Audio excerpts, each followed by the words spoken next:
শারীরিক অসুস্থতার কারণ দেখিয়ে রাষ্ট্রপতির পদ থেকে পদত্যাগ করেছেন মোহাম্মদ শাহাবুদ্দিন। শুক্রবার বিকাল 4:30 দিকে তিনি পদত্যাগপত্র জমা দিয়েছেন। তবে পদত্যাগ করলেও আমৃত্যু বেশ কিছু রাষ্ট্রীয় সুযোগ সুবিধা পাবেন সদ্য সাবেক রাষ্ট্রপতি।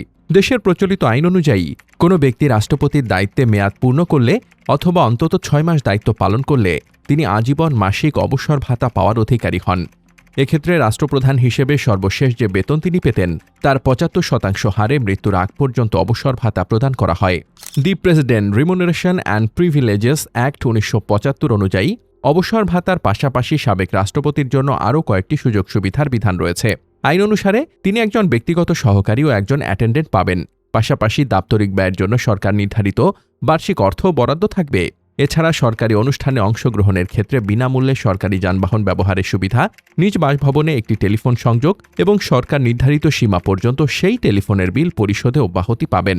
এরপর একজন মন্ত্রীর সমপরিমাণ চিকিৎসা সুবিধা, একটি কূটনৈতিক পাসপোর্ট এবং দেশের অভ্যন্তরে ভ্রমণের সময় সরকারি সার্কিট হাউস বা রেস্ট হাউসে বিনা ভাড়ায় অবস্থানের সুবিধাও পাবেন তিনি।